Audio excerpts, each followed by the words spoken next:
Greetings, and welcome to a brand new episode of Out the Box Talks. I am your host, Cril. I am back for a new show. We are at episode 95. I'm so excited to be here. That means I got like 5 more episodes to go, and that means that more than likely before the year is up, we will be closing out with the 100th episode for season 3. So I'm really excited about that. I have a really dope guest on the show today, and he's someone who's not, the traditional guest that I would have on the show, but I'm really excited to have him on because I definitely identify and recognize the work that he's doing for the culture. So stay tuned for that very shortly. So I do want to also shout out a few things in relation to the platform. We have outtheboxmedia.com, which is our website. Also, very important, I did a video a few days ago introducing this Out the Box Talks and Out the Box TV audience to my new YouTube channel, Out the Box Media, where I will be doing, and actually started it already, daily reviews on brand new, creative, conscious, thought-provoking, and just overall quality hip-hop that's been coming out. So this is a big thing that I'm doing because it's taking a sacrifice, but I believe in the value of these videos. A lot of y'all that follow me via my social media platforms, that I generally post, daily, insight on brand new hip hop and soul music that's coming out. So I wanted to extend that in a vlog sense by doing these review videos where you get to see me talk a little bit more about these new albums, these new music that's coming out that people might not had a chance to actually check out, right? So I'm hoping that it serves as, a value to you as someone who is looking for new music to listen to, right? And looking for music from a source that has researched the music and can offer insight about the music. So yeah, definitely go check that out if you're interested. The other platform is Out the Box Media, so it's very easy to remember. On YouTube, the main interviews are Out the Box TV, and then when we do the reviews, it's Out the Box Media. The reason why I created a new channel is so that we could kind of diversify and have a centralized area for reviews and also a specific area for interviews, which is at Out the Box TV right here. All right, so I just wanted to shout that out. I'm trying to build up my subscribers. I don't have a lot of subscribers there, but as much new subscribers I can get, it means a lot. All right. So I wanted to say that. Also, we got our merch page, outtheboxmedia.bigcartel, where you can get Out the Box merch, like Out the Box Talks tees, Out the Box Talks podcast hats, MC over rap t-shirts and hoodies. We got a lot of cool merch that you can rock to show that you support the platform. Also, we have our Patreon page where we give you exclusive interviews of with artists that are not available to the public, right? So a lot of the artists that I've interviewed already, I have exclusive interviews with them that I did specifically for the Patreon subscribers. It's a small fee of $2 a month. So hopefully you're able to make that investment if it's something you're interested in. It's available, patreon.com/outtheboxmedia. I have over 30 and counting interviews up there. So man, it's done specifically for those who become Patreon members. All right. So hopefully you're able to check that out and be a part of that as well. If you're not able to do the Patreon and you like what we do, you just want to support us flat out, you can send donations to Cash App at #OutTheBoxRep. You can also send donations via PayPal at paypal.me/OutTheBoxMedia. All right. And we have our Spotify, our audio podcast where you can listen to high quality versions of these interviews via platforms like Spotify, Anchor, Google, Apple Podcasts, Overcast, Stitcher. You can always head over there. So if you're checking this out on YouTube, on Out the Box TV, definitely subscribe here. But if you would like to hear the high quality audio version of the podcast, you can also go to Out the Box Talks via the digital streaming platforms. All right. So, yep, I wanted to get that out of the way. Thank you for those that didn't skip through this, because I know some of y'all probably just be like, yo, I know he do this all the time. I'm gonna just skip through to the main interview. Listen, if you took the chance to listen, I truly appreciate you. Any level of support is very much appreciated. It helps, it motivates me to continue to do this, and it also helps me to see that people really appreciate the work that I'm doing. All right. So we're going to get into the main reason why we are here today. As always, we have a brand new interview for you every week. And the guest that I have today is definitely a special guest to the platform. I have been checking out his movement for a little while now. He has been doing a lot to do kind of similar what I do, right? To share insight on brand new independent and boom bap hip hop to people out there that might be interested. He actually has the MC title.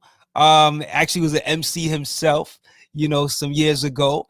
But he's been also, doing some really cool stuff, like I said, to share insight about dope new music in the hip hop world. He is the founder of Everybody's Hip Hop and the Boom Bap Review. The Boom Bap Review has physical and digital review books that put people onto brand new hip hop. And he also does like interviews and dialogue based shows with artists and other guests entitled the Boom Bap Chat. So we're going to talk to him about all that Everybody's Hip Hop and the Boom Bap Review consists of. So I want to definitely give a warm welcome to my listening and viewing audience, to the homie representing Cincinnati, Ohio, my man MC Till of Everybody's Hip Hop and the Boom Bap Review. Yeah. Welcome. Yo, thank you, Cril. It's good to be here, man. Thanks for having me on, for real. Yes, man. It's a pleasure to have you on the platform, man. So I know I said a mouthful in terms of what you do, right? So I do want to give you obviously the opportunity, to talk a little bit more about that. But I like to start by asking you, where did your passion for hip hop all begin? Like, who first introduced you to the music and the culture? Yeah. So growing up in the Midwest, I'm originally from Evansville, Indiana. I've been in Cincinnati now for like 20 years. So this is, feels like home. But, where I'm from, hip hop was kind of making its way from the East Coast and the West Coast. And it was kind of making its way, to the Midwest when I was a kid.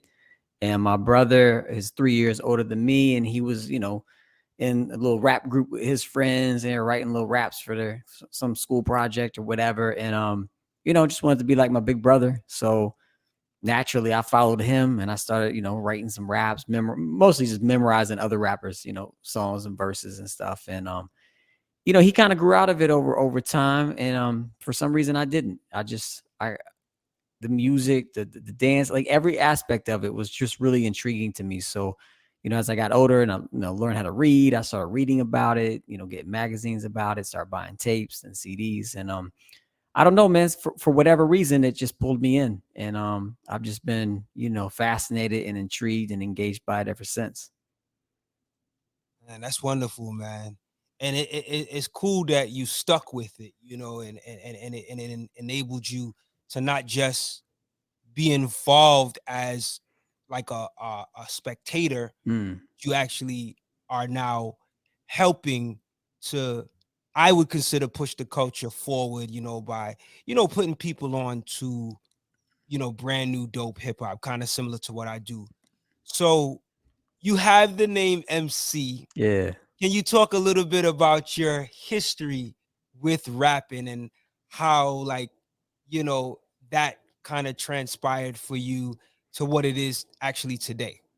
Yeah. So, similar to my brother's story, he was rapping with his friends. So a few years later, I started rapping with my friends, and we formed little rap groups and stuff, as you do as kids. And I came up with the name. I came up with a few different dumb names and nothing stuck. And then we were like, all right, MC till we find a better name was basically the idea. And the MC till part just kind of stuck. And, I kept that name because the MC, in hip hop, it's the master of ceremony. So it's very engaging with the audience. And whether I'm on the mic, performing or writing a book or, trying to facilitate a conversation, I want to be engaging. I want people to participate, in it and not just, sit and watch or listen or read. I want people to read these books and then go find the artists and listen to the artists and provide feedback. So I want it to be, an engagement type of thing. Indeed, indeed. I could dig that. I think I learned somewhere that you also do beats. So talk to me about, some of the beats or the production you've done, stuff that you have out where people can find it, yeah, like how'd you get into that too? Yeah, so the production is something I got into at a pretty young age as well. The emceeing I liked because I liked being in front of people and giving them an experience. They didn't just come and hear a rap, but they were engaged in the experience. But that can only happen if there's people. I realized, stuff, and that's kind of how everybody's hip hop label started. I realized that I love making beats almost as much, and I don't need anybody around for that. I can just go to the room where I got my equipment and sit down and start making beats. Mhm. And so that love of making beats started at a very young age. Just the experimenting of it, trying to fit. As a kid, I didn't have beat machines and stuff like that. So like bought a super cheap old drum set, raggedy little drum set, from a neighbor's garage sale or whatever, that my mom bought me. And so just like fooling around with that, and then borrowing a little tape recorder from a friend, a two-track tape recorder, recording the drums to it, then recording a verse to it. It was just experimenting and just trying to figure things out. And yeah, so just making beats kind of hit me at a young age. And all throughout the years, whether I had a beat machine or not, whatever, I always figure out a way, to make beats. And most recently, that's what I've been doing more of, on the musical tip. I haven't been emceeing as much or writing as much or performing, but been doing a lot of production. So one artist that I've been working with, AC, The Entity, out of Cincinnati, Mm. really dope artist. We had an album called Power, and he's got a sequel to it coming out most likely this spring. It's finished. It's almost mastered. So that's coming out. And yeah, I worked with a few other artists here in Cincinnati. And the crew that I have, everybody's hip hop label, the other guys that help run it with me are some phenomenal MCs. So we're steadily cooking up some stuff too. So that's going to be coming out as well. So we got a lot of stuff we're sitting on, and a lot of new ideas that we want to present and get on. So yeah, so there's a lot of stuff coming. Nice, nice. So as you mentioned, everybody's hip hop label. Can you talk to me about what everybody's hip hop actually represents? Like if you had to just give a define it and how it came to be. Yeah. So we strive to advance hip hop music through creating it, distributing it, and discussing it. So we make the music. We really are trying to get to a place where we distribute it straight to the person that wants it. So no middlemen. We record it, we get it straight to you. So that's kind of the distribution piece. The conversation piece, we do, podcasts similar to this. We do, I'm constantly posting on social media, getting conversations going that way. What else? What else did you ask? I'm sorry, I have a mind freeze at the moment. Yeah, no, no. I think you're on the right track as far as answering it. No, I was just asking, like, how it even came Oh, to. how Yeah, go yeah, ahead. how it came about. Yeah. So originally it came about because I got married, had kids, and going out traveling, doing shows. I was doing a lot of shows for a while, and that just wasn't gonna fly anymore.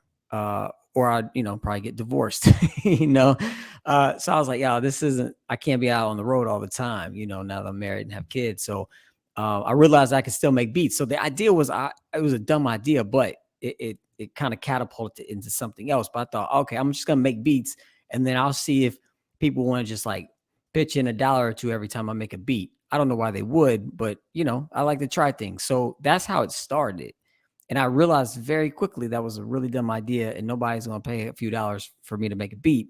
So I just kept brainstorming and coming up with new ideas. And what it turned into was essentially the second idea that came was a record label that's crowdsourced.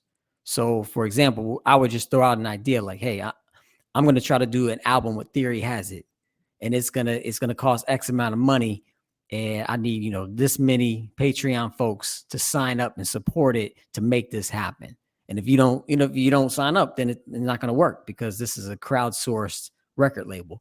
And so that idea then kind of took form and started to snowball into what it is today, which is a lot of different things, a lot of different elements to make up the Everybody's Hip Hop Label movement.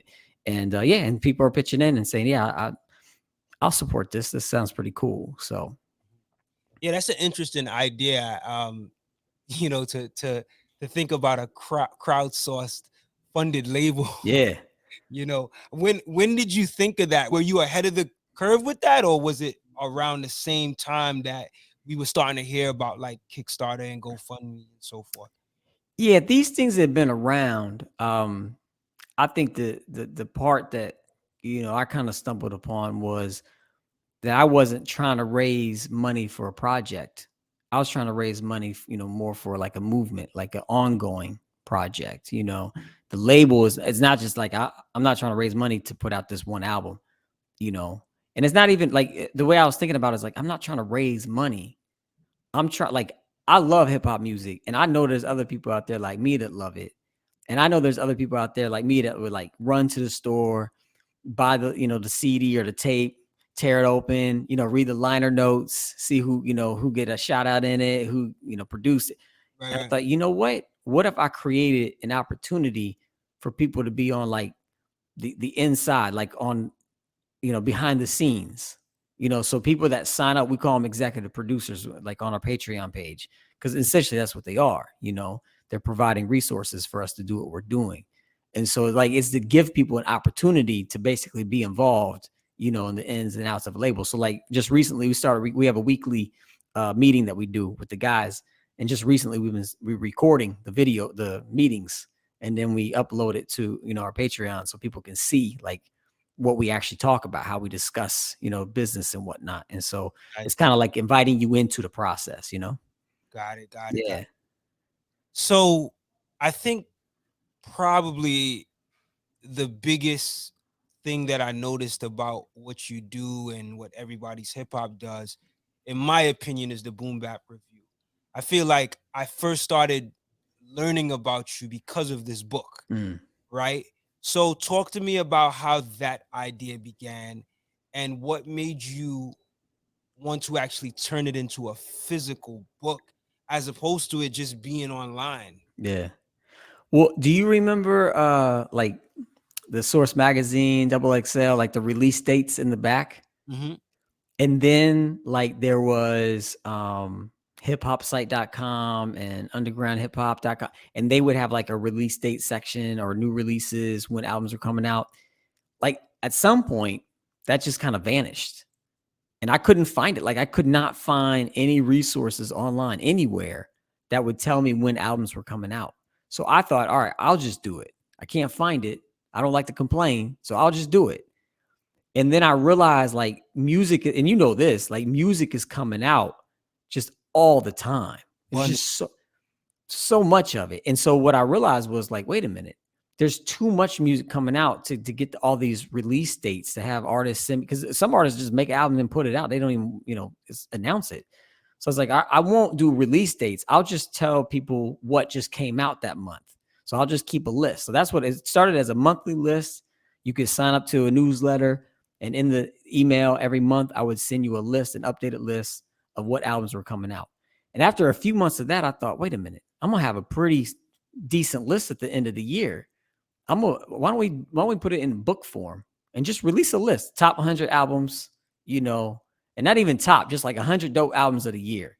And let's just put it in book form and and I've had family members release books. So I knew that the process, and I've done a children's book.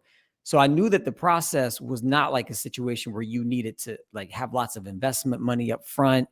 Like I knew it was doable. And so I just got with my man, Michael Stover and Bo Brown. And I was like, hey, what do you guys think of this idea?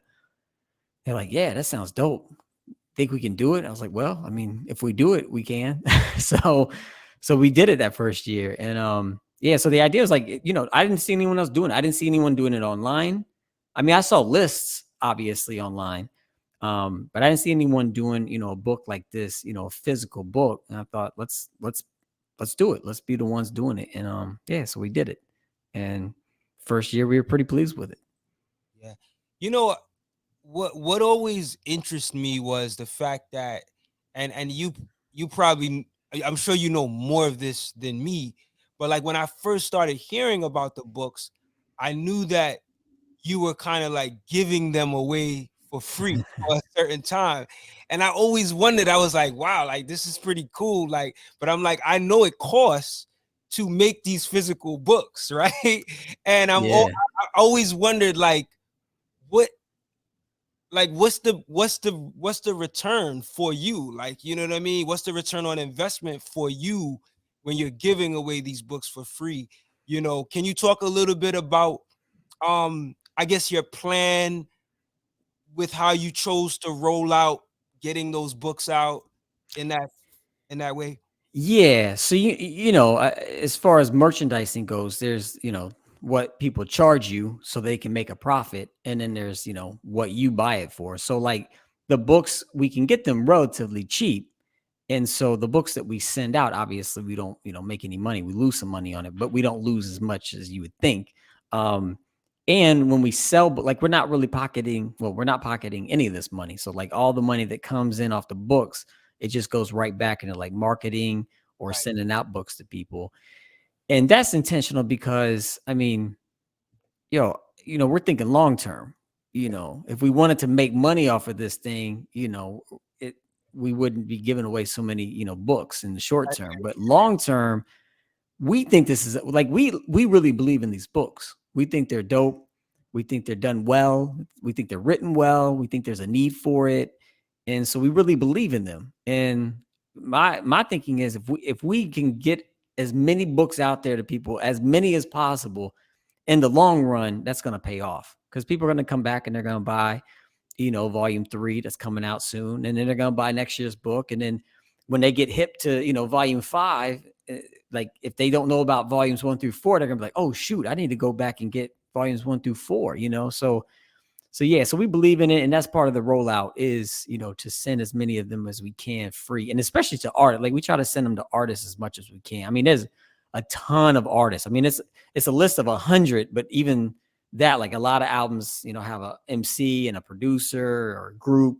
So there's a ton of artists, and we don't send it to every artist, but we try to send it to as many artists as possible that are in the book. There it is. Yep.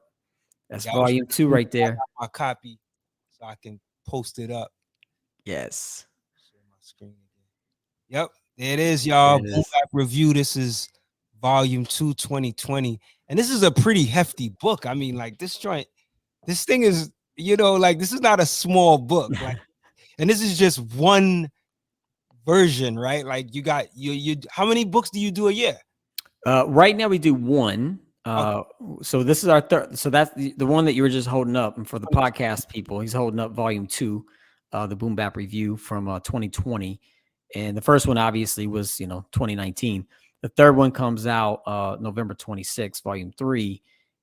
So just one a year, but we're gearing up to write a native tongues review where it'll be a very similar format as the book that, the Boom Bap Review, but it'll be all about the native tongues. And so we're looking to do books like that as well as the annual review.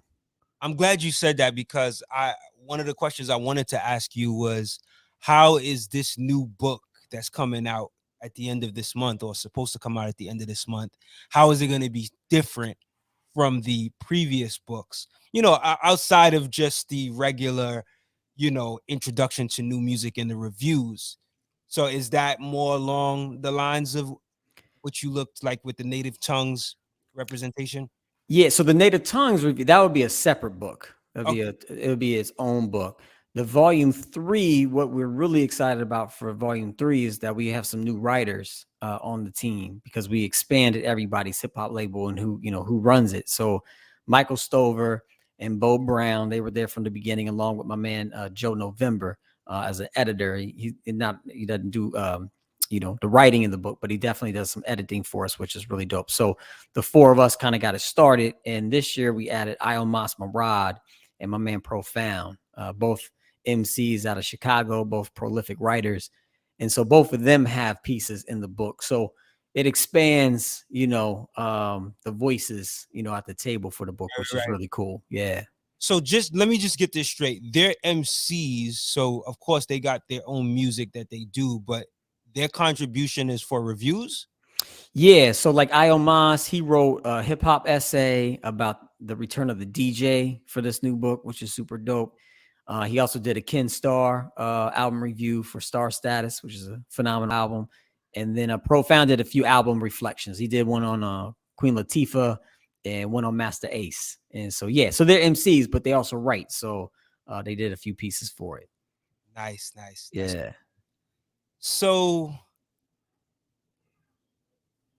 All right. The Boom Bap review books are very detailed with album reviews. As I showed you, as I showed that the very hefty book. There's a lot going on here. Um, you know, and I know you said you try to like release at least once a year.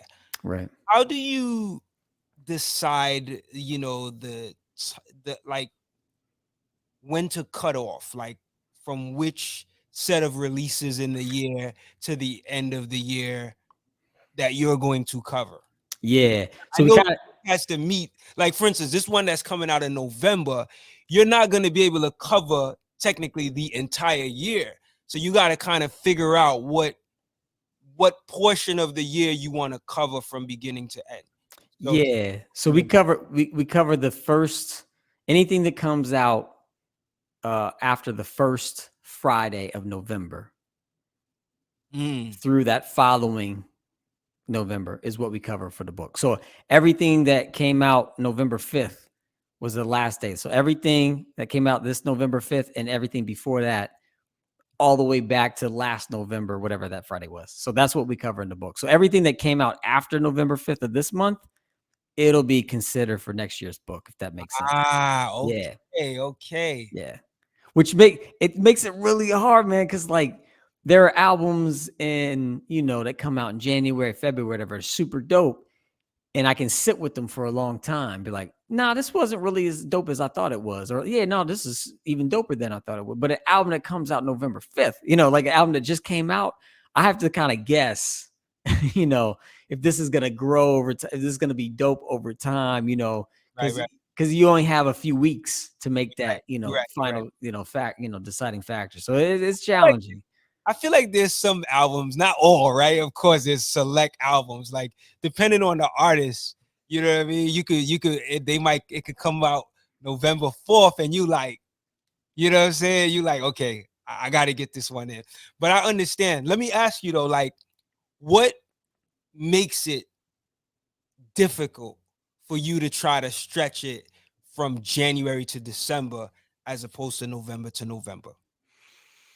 Um, I mean, time is kind of relative as it is, someone just kind of decided these things. And we just thought it would make for a really good we just thought it would be really exciting to release a 2021 book in 2021, And we just thought, that'll be exciting. So we'll just make our own year, our own calendar year for music. So like, uh, you'd think it'd be a problem, but it hasn't really been a problem. And it's cool because like there'll be albums in there. Like there's albums that came out last November and last December that are super dope that are in this new book. And Yeah, so it's like it breathes new life, into those albums now. Like they did their thing, they promoted it, and then all of a sudden it shows up in like the top 20 in this book. yeah, It's like, yeah. oh snap. This is dope. So it kind of gets a new life, if you will. That at least that's the hope. Like we want to bring as much exposure to these artists, as possible. No, it makes total sense because award shows do the same thing, right? Yeah, There's a certain amount of like a certain space of time. There's a cutoff and stuff. right. I And get and I mean, like with hip hop, like a lot of hip hop was just trial and error. Like ooh, let's see what happens if we do this. All right, let's try this, and that's kind of, it's been our motto. Like, let's just try it and see what happens. And if we need to change it or stop it, we will. But so far, it's worked out pretty well. How long have you guys been producing these physical books?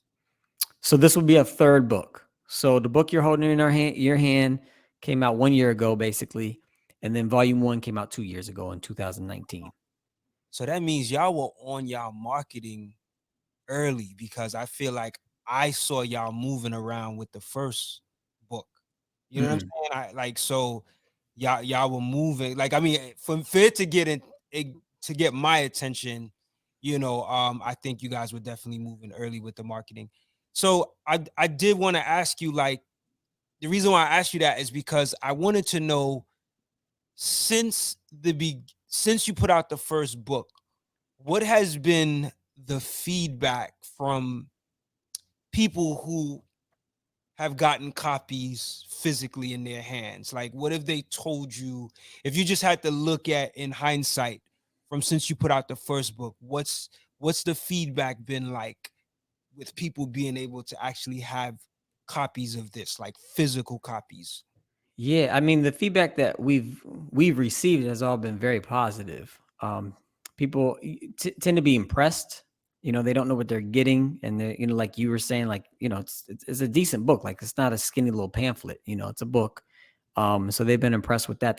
I was impressed with the feel of it. Like, the first year, I didn't know what was going to happen, like how it was going to feel, and in my hands, I was like, oh man, this feels kind of slick. So people are impressed with that. The one that there was, we do a survey, we try to get people's feedback. And one thing that someone said that really stuck out to me was like, the lists are cool, and I think you should keep doing that, but we want to know more about what you think, about the albums and about just stuff. And so that's why we put the first year we didn't have hip hop essays. It was just reviews and retrospective pieces. So like reviews of older albums, basically. And so with that feedback, we thought, all right, let's put in a new part of the book, which are hip hop essays. So it's just talking about, hip hop related stuff. So, so that was the only, and it wasn't bad criticism. It was just like, yo, I want to know more about what you guys think. Can you give me more of that? And so we said, yeah, we can. That's a dope idea. So we did. Yeah. So I also know that you do a discussion called the Boom Bap Chat, beyond just these review books.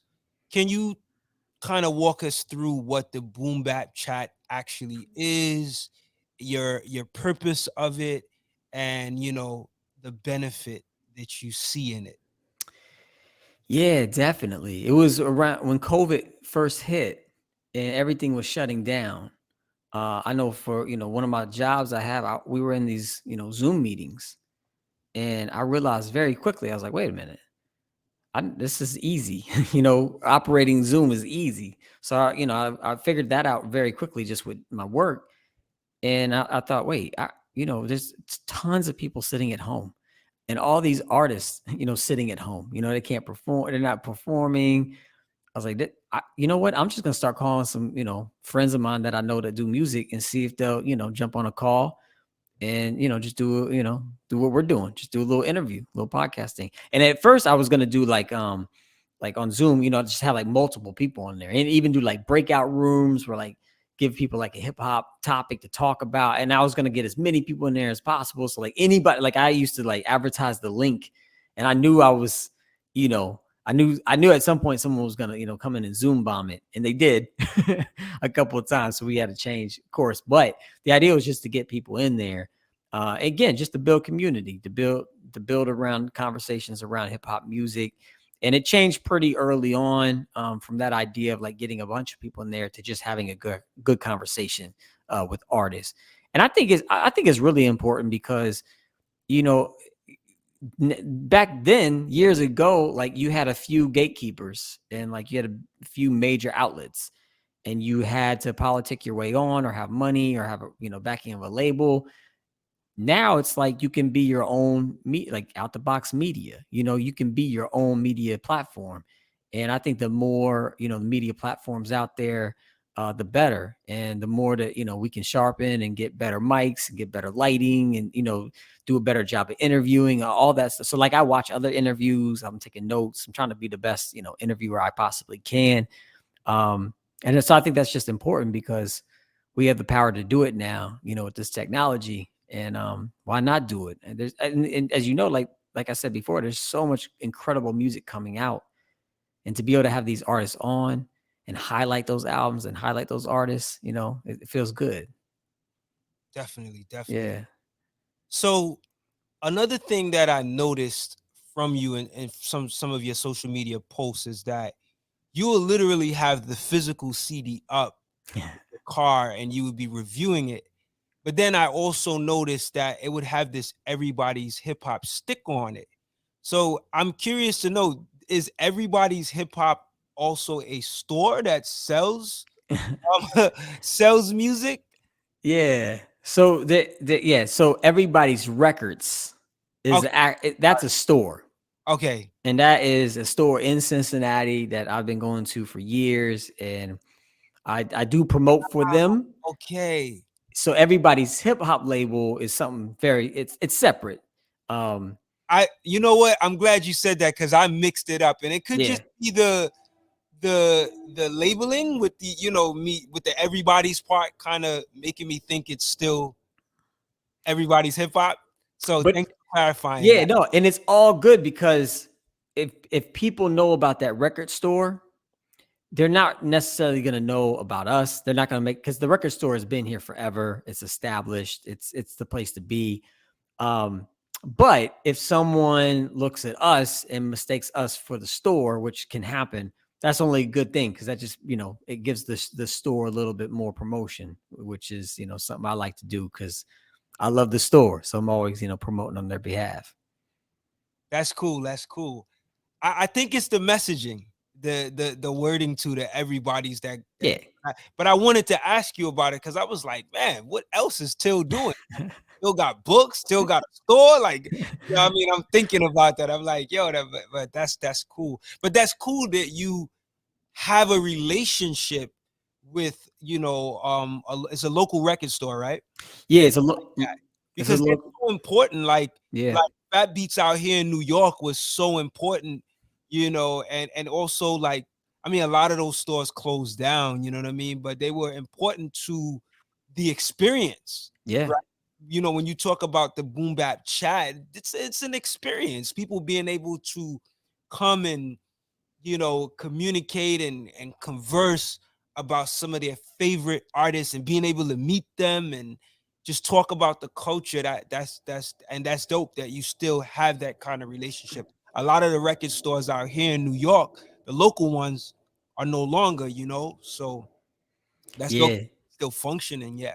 Yeah, I think that's unfortunate. Here we have a few actually that are going strong. Everybody's is one of them, and yeah, I go in there often, and we do events. Before the pandemic, I think we were up to 2 events there a year, where we do like in-store performances and just do cash mobs sometimes there, just to Nice. invite people to come out and just spend money like within 2 hours to just like give them an influx of cash, in one afternoon. So yes, I think space, like I love the virtual world doing these things like we're doing now. And I love that being able to connect to people all over the world.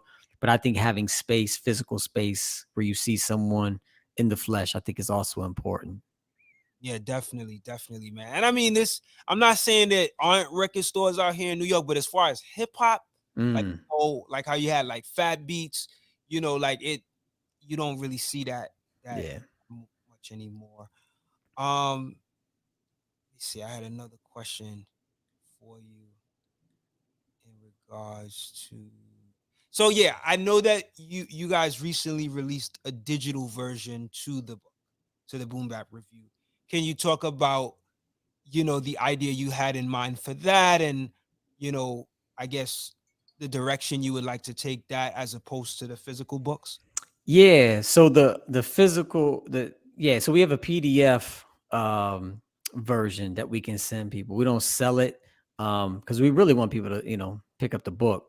We have a digital magazine that we released in August, and we plan to do a couple more of those every year, maybe a biannual thing. And that's cool because, you know, I would love to do a real magazine like in the flesh, but, you know, like physical. But right now, the virtual magazine seems to, you know, be meeting a need too. Because I don't see a magazine out there dedicated to boom bap. I haven't come across it. You know, it used to be, you know, magazines back in the day, but now I don't see it. So hopefully we're meeting that need. But yeah, you know, like I said, the book definitely has a PDF version. If, you know, someone wants it, they can always hit us up. Sometimes we send that out, you know, press kits and stuff like that. But that's always available to people if they want it. They just, you know, hit me up and I'll send it to them. What drew you to the name boom bap and not another hip hop related term? It's a great question. You know, for me, it was always about the sound of the music, the boom bap. Like, I'm not one of these heads that's like upset with, like, you know, how new hip hop is or mainstream hip hop, or, you know, any artist that's coming out doing hip hop or rap or however they're doing it.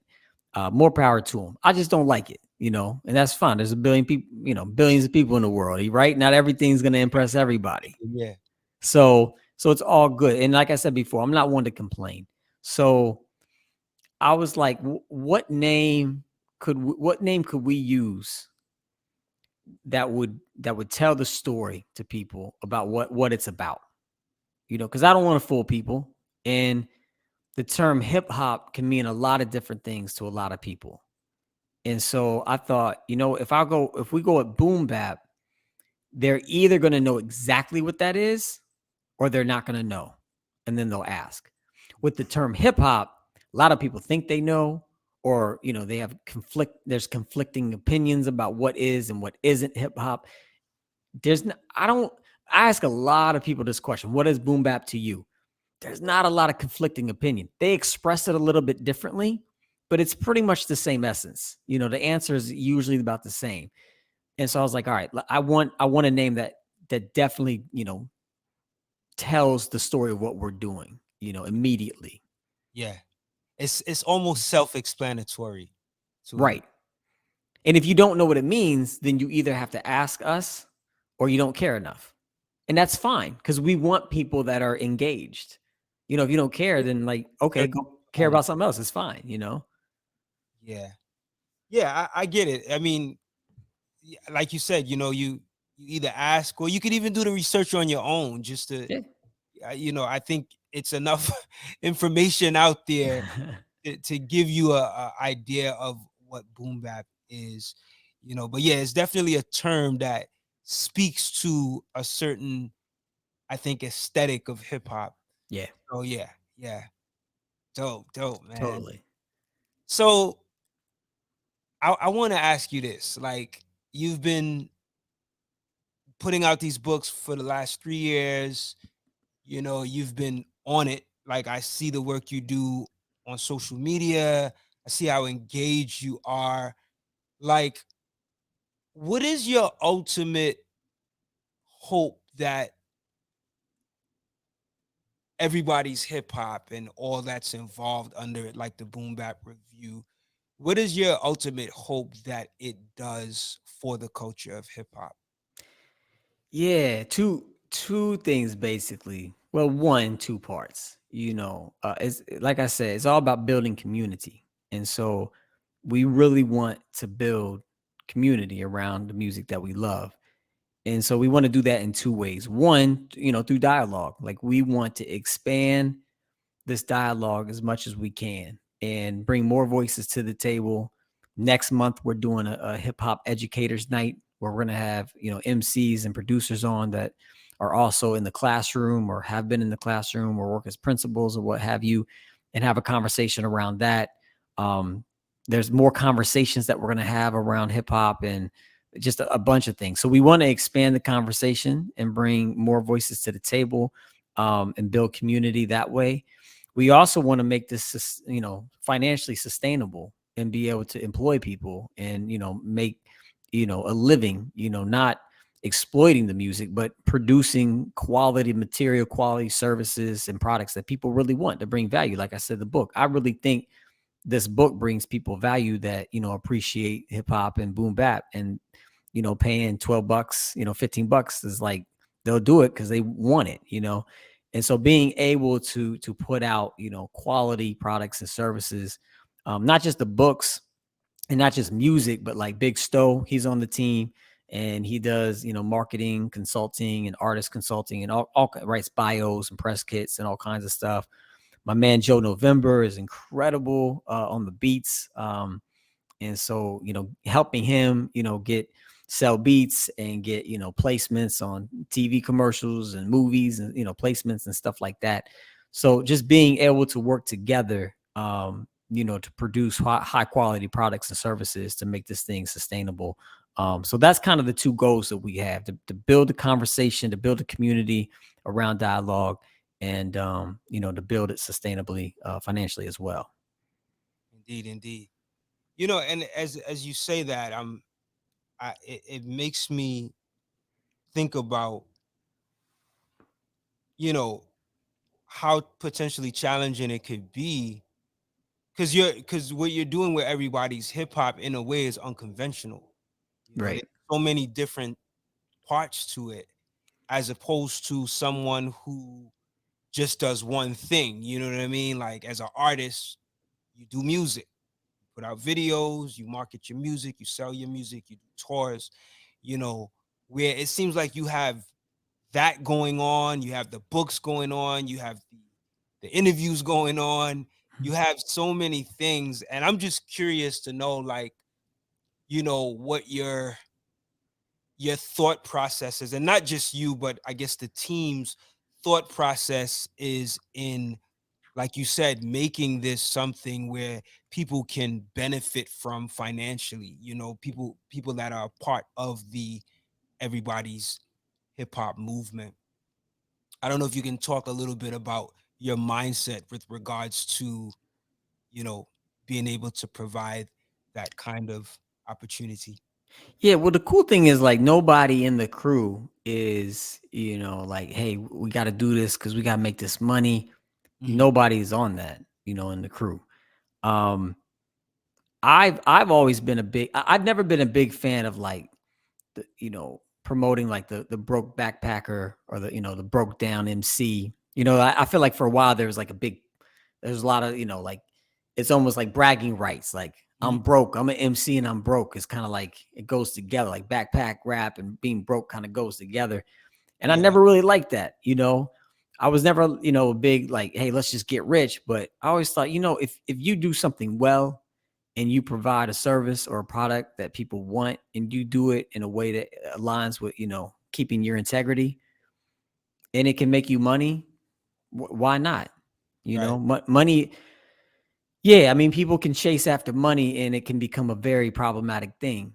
But I also know, if I make enough money, I can get on a flight and go see my brother in Oregon. And that's not a bad thing. So, like, money provides opportunities, for people.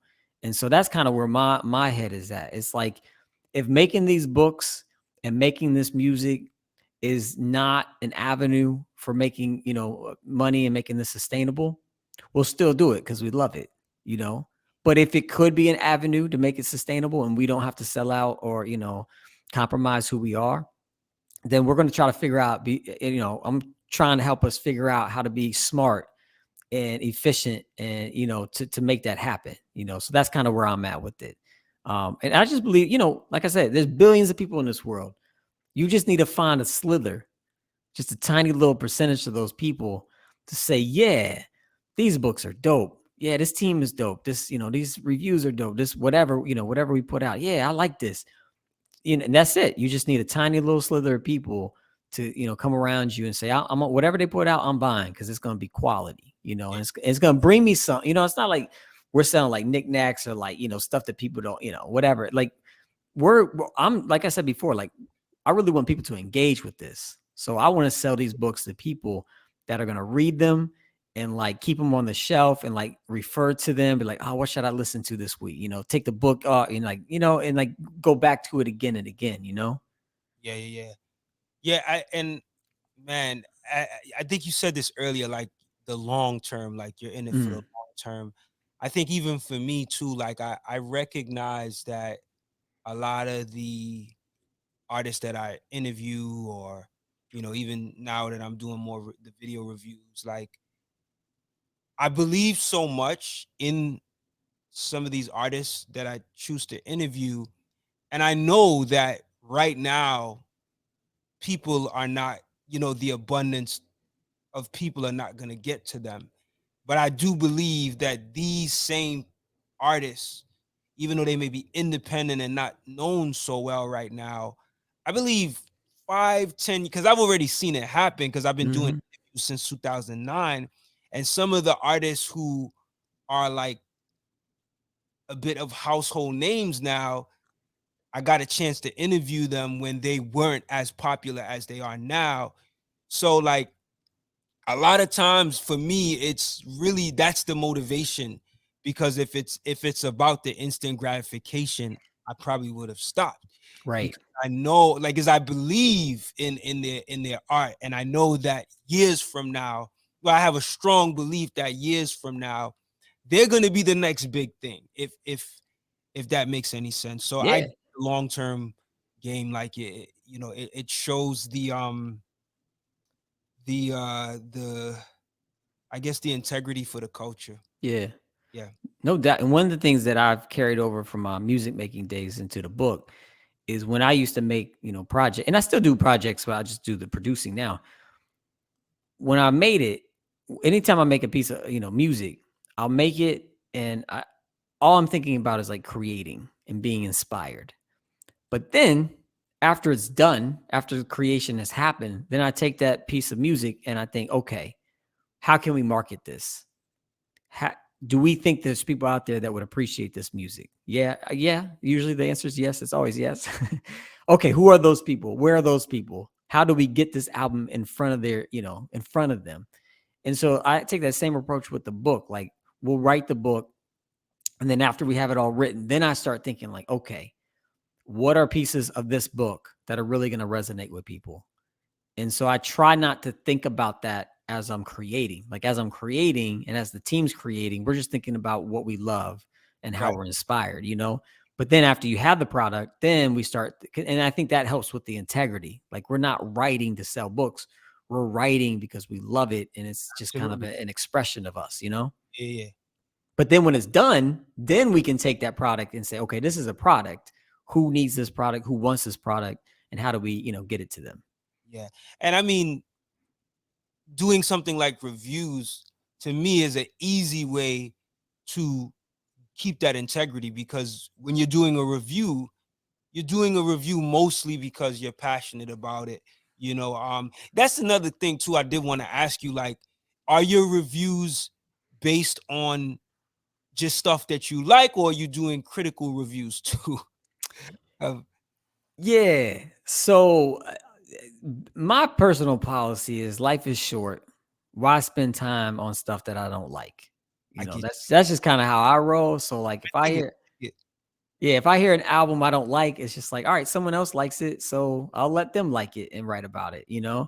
So I typically only write about stuff I like. Now, we will have conversations and engage, critically, not so much on like albums, but like last year in the book that you showed earlier, 2020, I did write a piece about balance in hip hop. And I don't know if you call it a critical piece, but I mean, I was bringing up the idea of like, with groups like Griselda, kind of moving to the forefront. Is there is there an imbalance, in the boom bap underground hip hop world? Is there more of that kind of street music that's kind of making it imbalanced? Like, where are the native tongues and the Biz Markies and the more light, fun, positive stuff? Is it out there? Am I just not seeing it? So there was a little critical element of Right, that. right. I get And yeah, dope, dope, dope. So first of all, thank you for taking the time to chat with me about everybody's hip hop and boom bap review and boom bap chat, all involved with that. yeah. I wanted to ask you in closing, like, what's the best way for people to get a hold of this book? Is there a website that they can, like, for people that want to actually pick up and purchase a book? Like, Is there a website they can go to order the book? Like how do they get it? Yeah, boombapreview.com. So very simple, boombapreview.com. It's also on Amazon. We prefer people to buy it straight from us, especially if you're in the States. If you're overseas, sometimes it's a lot cheaper with shipping, and it gets to you quicker to get it on Amazon. So it is on Amazon as well. But yeah, so you can go to boombapreview.com. If you know our Bandcamp page, it's also there. But boombapreview.com is pretty easy to remember. So Wonderful, yeah, wonderful. Yes. So look, yeah. man, you said November. Is it November 26th that you have scheduled? So That, right before Thanksgiving. no, this is the day after, isn't it? I think it's Black Yeah, Friday. yeah, I'm not even sure on the day. I just know. So is it? So it's the Friday. Yeah, we always strive to release it on Black Friday every year. That's Okay, that's our goal. got it, got it. How does that do for you? Does it work in your favor? In everybody's hip hop's favor? Yeah, I think so. I mean, I don't know if releasing it on that day is anything super special. But we just picked that day because I mean that's the day people are buying stuff, and that we wanted to release it either late November, early December. So and Friday is the day for new releases in hip Right, hop right. now. So we just thought, well, what the heck? We'll just do Black Friday. So Wonderful, wonderful. yeah. All right, man. So, oh man, I'm looking forward to the next one. It will be up digitally as well. Yeah, it should be. Like I said, we have the PDF versions for people when they request them. But we'll probably put the digital one this year. Okay, Yeah. got it, got it. Well, man, thank you so much for chatting with me. Much success with everybody's hip hop and the Boom Bap review and Boom Bap chat. Any closing words you would like to say? I mean, any things else you would like to say to people out there tuning in? Yeah, I mean, just shout out to the crew.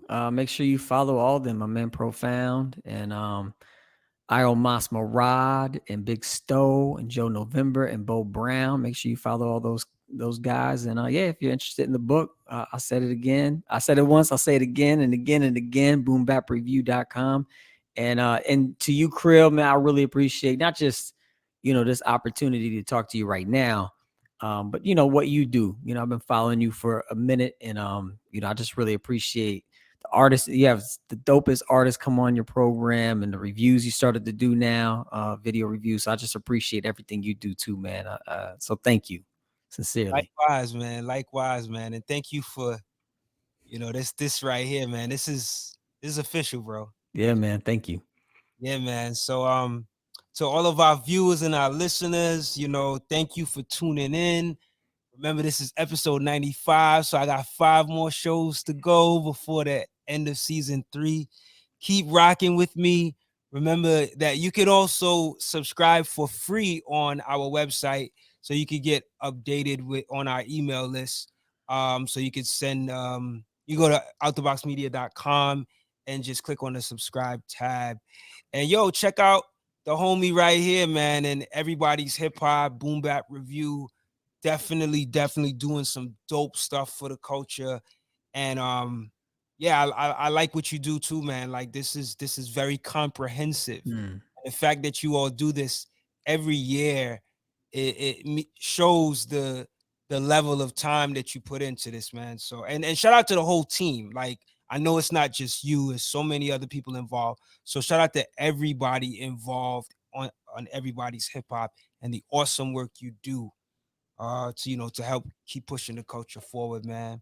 Till next time, man, I just want to say peace, love, and light. Stay focused, stay healthy, stay safe. We are out of here. Peace. Peace, peace, peace.